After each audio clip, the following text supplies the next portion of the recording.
Yeah, so let's just get right to the 5 a.m. advisory. That is out with a new track, and the latest is now a Category 2 hurricane with winds of 100 miles per hour, moving to the east-southeast at around 8 miles per hour. Now, here's the track from the National Hurricane Center. That rapid intensification is still going to happen today. By this afternoon, it'll be a Category 3 hurricane. Later on tomorrow morning, a Category 4 hurricane. From there, strengthening by Tuesday afternoon into Wednesday early morning, winds of 145 miles per hour, a Category 4 hurricane. Now, as we get a little bit closer to landfall on Wednesday, it's going to encounter some wind shear. So the National Hurricane Center thinks it's going to weaken to a Category 3, but the impacts are still going to be the same. We're still looking at Category 4 impacts, especially with the storm surge for the west coast of Florida. So the latest tropical advisories are now beginning to roll out to parts of Florida, where we have a hurricane watch in effect just west of Orlando, including parts of Sumter County, all the way down to Polk County, and of course the Tampa Bay area. Tropical storm watches in effect for parts of the Big Bend area and down in southwest Florida.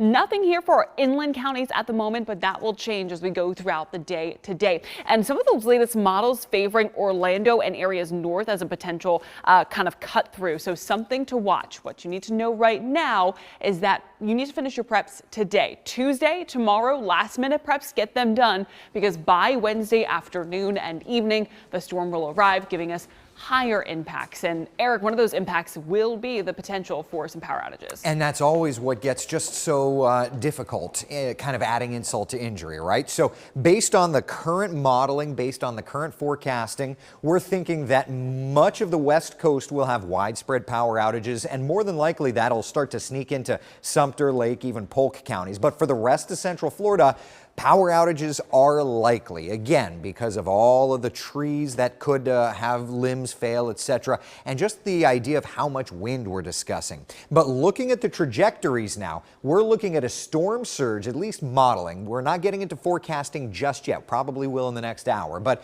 modeling is showing storm surge 9 feet or greater here into the Everglades, and some of that includes the Captiva, Pine, Sanibel Island areas here around Charlotte Harbor, but even into Tampa Bay. A storm surge of 9 feet cannot be ruled out. The exact kind of angle of impact is going to really play in. Further to the north, into the Nature Coast, we're looking at a 6 to 9 foot storm surge in spots, and then tapering the further north we go. So it's all going to be about actual impact zones.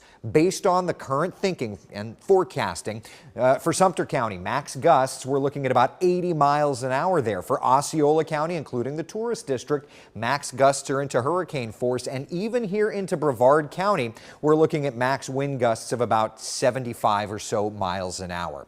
This morning, Brevard County, nice and quiet. There's a live look at the port. It's going to be a cloudy and damp day, just like yesterday. On again and off again, but the big hurricane conditions are still several days away.